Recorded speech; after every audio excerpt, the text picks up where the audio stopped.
Sure. What? Gone. See, I almost missed this. Cause you were at the barber.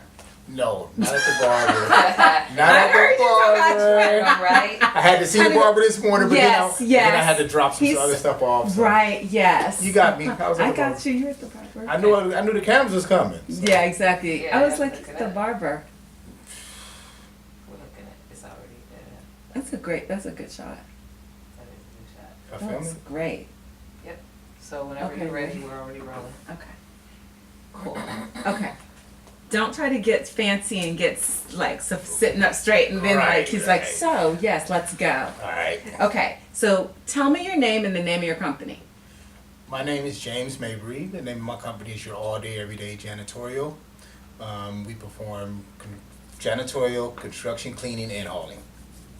And how long have you had this company? I've had the company for 10 years.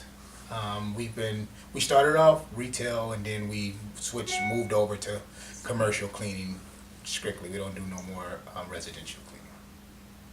Okay, so tell me, let's take me back. Are you born and raised in San Francisco? Born and raised in San Francisco, 1972. Born in West Point. Born at General Hospital, but I grew up in West Point till I was about 5 or 6 years old. And then we moved down to Bayview, which on Revere to my grandmother's house. I'm second generation of my family here. Okay, well, tell me what high school you went to. Oh, high school. Am I taking you back? You're taking me back, Oh, but it's okay. I went to Woodrow Wilson, Oh my God. McAteer, and then continuation schools after that. And tell me about living in San Francisco during the period that you were living in. A little bit about your life. Do you have any brothers and sisters? Okay, I have 9 brothers and sisters, all by my dad. But for my mom, my biological brothers, I have 2. I have an older brother, Richard, and a younger brother, Mwate. And tell me about what kind of kid were you? What were you into? Yeah, I want to go back a little bit. Good So question. that, Good yeah. question. I was into sports and riding my bike. I've always been outside. I've always just was not a homebody, just constantly on the go. And I love football, track and field, swimming, and that's about it. Okay, so now let's get to your business. Tell me what kind of jobs you had before you decided to start your business, and just tell me that first. Oh, my very first job was I worked at Joe Lee Gym, Joseph Lee Gym, with kids in a I think it was some kind of after school program, but I was actually in a boys' home, and I would go there for 4 hours of the day and work with youth at the park and help them with homework and stuff like that. That was my first job, and then my second job was doing janitorial work. It was years later. That job was when I was 17, and then I didn't get another job until I was maybe 26. So it was a long time. It was a long time before you got another job. So I didn't have a lot of work experience. Most of my experience came from the streets.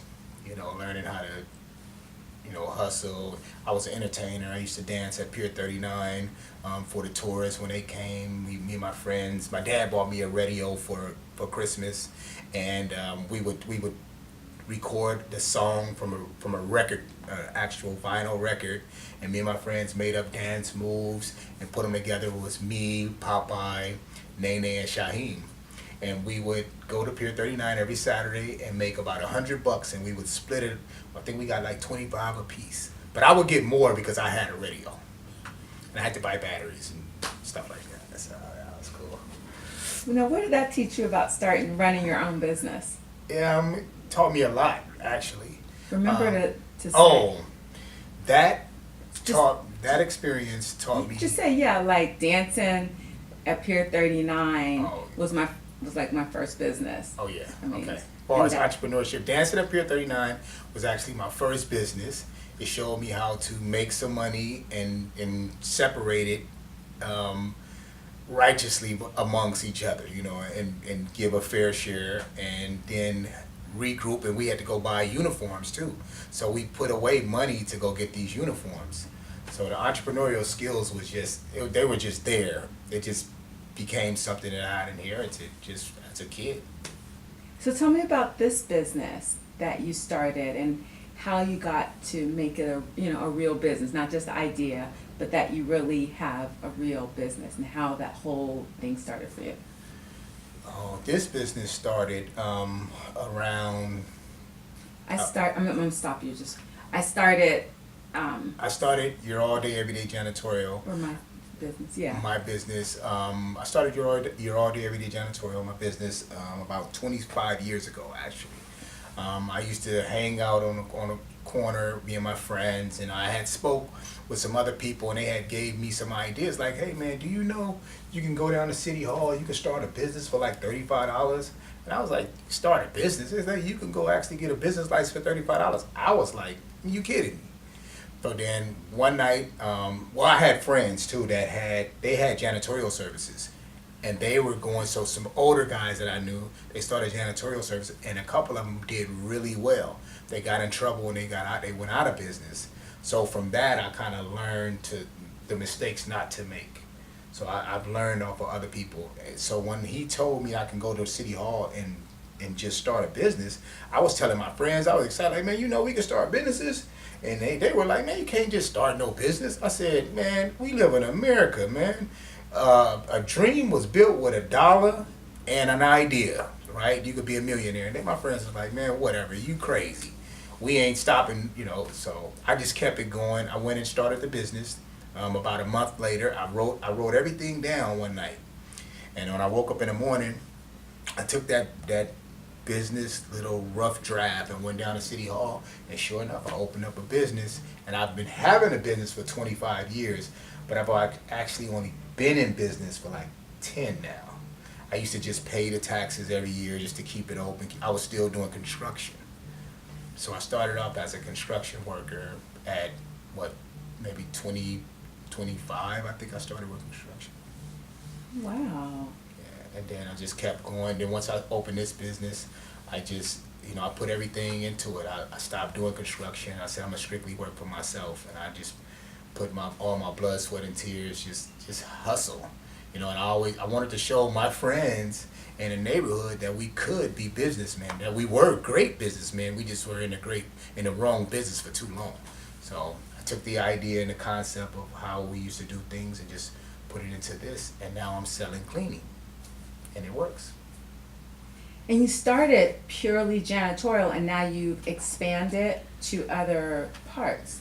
Yes, Tell me more about that. I started purely janitorial, and then we would do jobs on the side on the weekends after the work in construction. And then in 2009, construction took a drop. It was a recession, so they were laying people off like crazy. I ran into a friend. Andre Lattimore, he brought me into Renaissance, and he's like, hey man, we can start our own business here. So, and I opened up the business, and I knew that the construction projects that I was working on needed to be cleaned afterwards. So they called it construction cleaning, but you needed a license for it. So I couldn't do it as a janitorial company. I had to become California state licensed. So while doing janitorial work, I purchased the DVDs to study for the California state license. So I would listen to it while I was driving and while I was working, dumping trash cans, mopping floors. I listened to it. Took the test about 6 months later and passed the test. And then I became janitorial, construction cleaning, and hauling California state licensed. So, That's pretty awesome. And you did that how many years into starting your janitorial business? I think it was the first 2 years I was just strictly janitorial. So after 2 years, I started the construction cleaning and hauling. I was California state licensed to do construction cleaning. Okay, and so when you first started your business, was it just you, or did you have a boy, like your boy, you were like, let's do this? Tell me about that. When I first started, it was just me. My cousin Kim, He hooked me up with the guy who used to clean his facilities, Kim Mitchell, over in Sunnydale at the program over there. He had a guy that Victor, he would come and clean up for him. I was like, man, I need somebody that know how to strip and wax floors. And so he introduced me to Victor. So the first 2 years, Victor helped me build. It was just Victor and myself. We did everything. Yes. So Victor helped me build it, and then Victor didn't want to work no more, so he moved on. And it's still just me now. Well, not just me. I have maybe 20, 30 employees now. So, thank Yeah. you, Victor. It's not just you. No, it's never just me. Yeah, it's never just you. So you kind of explained that, but tell me really, like, what was the turning point when was the point that you decided, like, I can do this, and like you felt like you were succeeding in having your own business? Was it because you said you worked in construction, but what was it that made you then go from working in construction, and then you mentioned you had a 10-year pretty much where you didn't work at all. You were just Yeah. on the street or whatever. Um, How, like, when did you know that you were gonna have you were the business person, like you were the business owner, and that you could do this? oh, after completing my first project, I got a project with a company called Keywood Infrastructure Group West. They had it at it was the Harry Tracy water treatment plant. So when they first gave me the contract, they were like, it's $100,000, and of course my eyes bugged, like $100,000. And I'm telling my colleagues, I'm like, oh man, I'm gonna send this person up there, and the job won't get done. They were laughing like, dude, it's $100,000. You better self-perform that. So I self-performed that job for 4 years straight. And then I kept bidding on other jobs. I didn't just accept that one job and just let that be, that one only thing that I held on to. From having colleagues around me, Clifton Birch from Empire and Engineering, Alfonso Rhodes from AJS Painting and Decorating. Those two guys helped me so much. They had been in business for 10 years prior to my even starting a business. So they knew some inside, moves to make and things to do. And they told me, James, don't sit on one project, keep bidding on other projects. And after I worked that job, as soon as I finished that one, I got another small job. And I had other jobs during that 10-year, that 4-year tenure, that helped me as well. So then I started learning how to juggle 2 or 3 jobs at one time. And that, when I finished that 4 years, because it seemed like a long time, because I was in there 2 days a week for maybe 6 hours a day, driving up to San Bruno, California, self-performing. So, and I Wow. still self-perform. Do you actually still do some of the work? Yes. You do. You're out there. Yes. I still have a broom, vacuum cleaner, strip and wax, buffer machine, everything. Oh, that's awesome. So tell me about, we talked about it a little bit off camera though, about growing up in the Bayview. Tell me about, I know you said you're second generation, so you grew up in Hunters Point, you grew up in Bayview, your grandmother raised you. Tell me a little bit more about that and how the community impacted your business skills, like. Okay. Well, growing up in Hunters Point, it's just everything to me. I love the neighborhood. We grew up, kids, innocent kids, just playing around. Me and all my friends, we played a lot of football. We went to school. We focused a lot on what we would do when we grew up older, because we grew up with nothing. We didn't have any money, so that wasn't a thing that we was privileged to. So we always talked about how we can get some money. So the Bayview community, after I grew up, turned into a teenager, it just started to change. I think it was a different era. They call it the Reagan era. So a lot of drugs start coming out. The football programs, PAL, all of that stuff had got cut. When I was a kid, I always looked. I had older brothers and cousins, so they were playing football, Pop Warner, and basketball. But in 1985, 86, 87, all that got cut from our community. So it was nothing. So we all turned to the streets until I was 13, until I was maybe 29. Just caught up in it. But it was love in the community. We partied together. I was able to go from Double Rock all the way up to West Point. In every community, we know each other. We played football, basketball, ran track, went to, Great America, Marine. We're all together on buses, and it just started to change. It started to change, and I slowly but surely started to pull myself out because my family, I'm a second generation of my family here. So my dad and my uncles taught me a lot about the history of Hunters Point and how we were all family and connected in some kind of way. And I got a chance to see that, come to me as a young man. I started seeing like, what are we doing? We're tearing up the community. Mr. Bishop said something to me when I was maybe about 19. We used to do donuts in the middle of the street and throwing bottles and stuff. So Mr. Bishop said, man, it's a trip that y'all drive crazy around here. Y'all throw bottles and all that stuff. But then when you go over to the other neighborhoods, you drive in Daly City, you put your seatbelt on, you put your hat on, and you're driving straight. And I got it. I was like, oh, we tearing up our community. But over here, we kind of scared to even do anything. I was like, something wrong with that.